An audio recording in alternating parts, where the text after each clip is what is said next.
What we did कि interference basically क्या होता है, रीडिस्ट्रीब्यूशन ऑफ लाइट एनर्जी होती है कि जब हमारे पास दो कोहेरेंट सोर्सेज होते हैं और वो वेव्स एमिट करते हैं और किसी पॉइंट पी पे जाके मिल जाते हैं, तो इसके आगे जो रिजल्टेंट वेव बनती है वो किसके थ्रू बनती है, by redistribution of the energy. जहाँ पे फर्स्ट वेव की क्रेस्ट सेकेंड वेव की क्रेस्ट पे लाई करेगी और फर्स्ट वेव की ट्रफ सेकेंड वेव की ट्रफ पे लाई करेगी, वहाँ कंस्ट्रक्टिव इंटरफेरेंस होगी।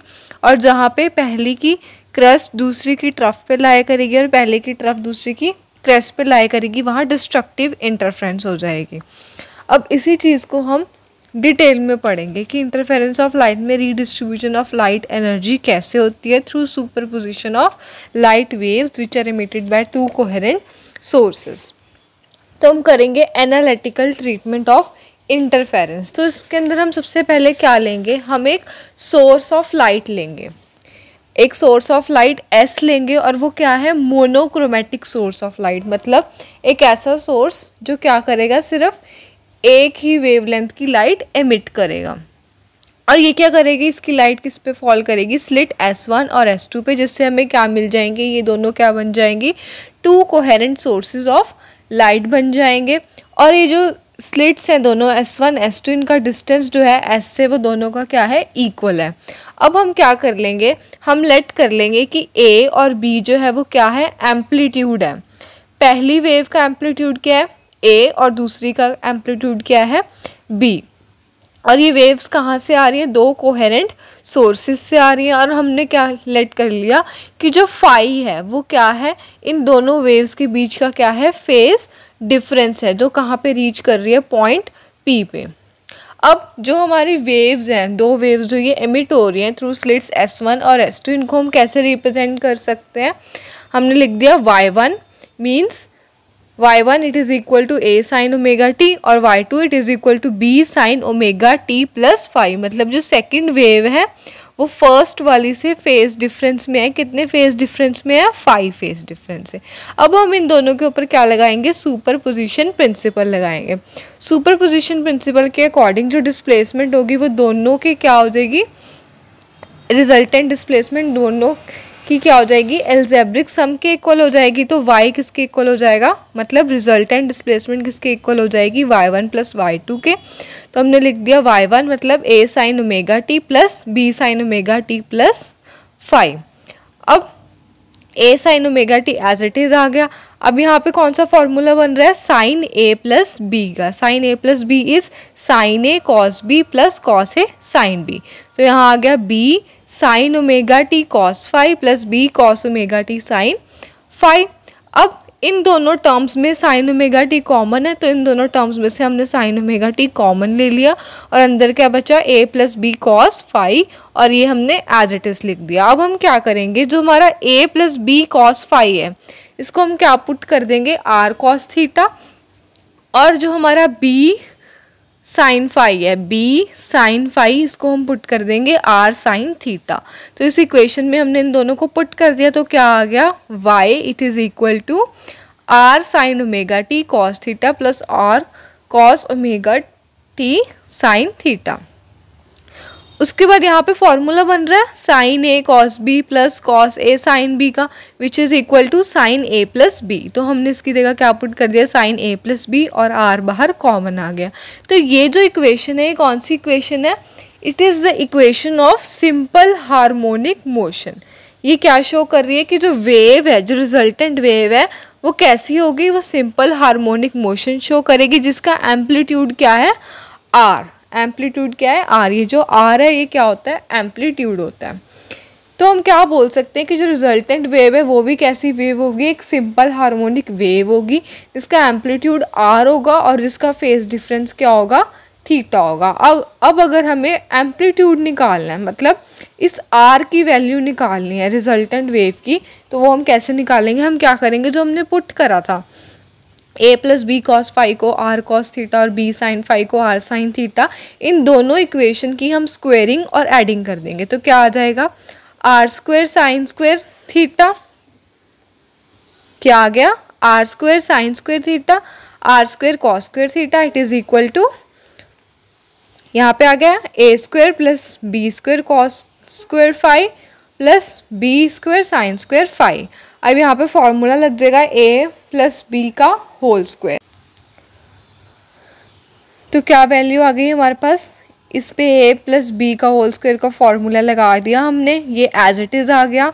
उसके बाद यहाँ पे क्या आ रहा है, cos square phi plus sine square phi क्या हो जाएगा, 1 हो जाएगा और बी स्क्वायर कॉमन निकल जाएगा, तो आ गया A square plus B square plus 2ab cos phi as it is. अब हमें पता है कि जो इंटेंसिटी होती है वेव की वो डायरेक्टली प्रोपोर्शनल होती है एम्पलीट्यूड के स्क्वायर के।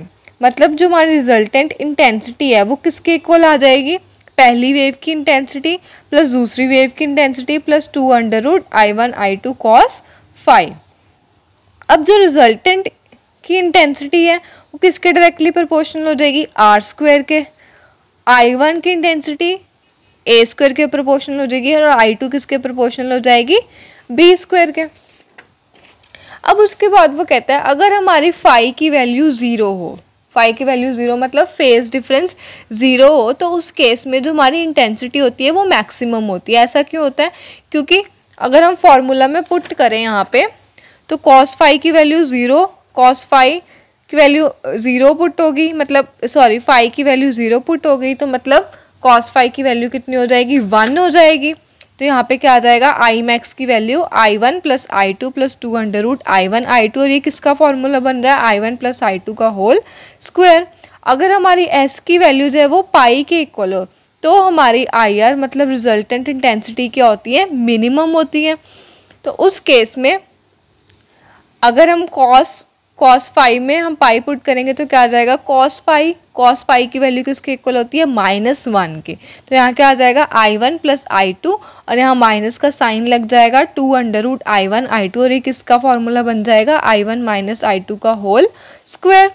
अब अगर हम इनकी रेशियो निकालें मतलब I max upon I minimum करें तो यहाँ क्या आ जाएगा, √I1 plus I2 upon √I1 minus I2। अब जो इंटेंसिटी है वो किसके डायरेक्टली प्रोपोर्शनल होती है, एम्पलीट्यूड के स्क्वायर के। तो ये हमने यहाँ पे पुट कर दिया, I1 किसके प्रोपोर्शनल होगी, ए के, I2 बी के, तो यहाँ हमने पुट कर दिया।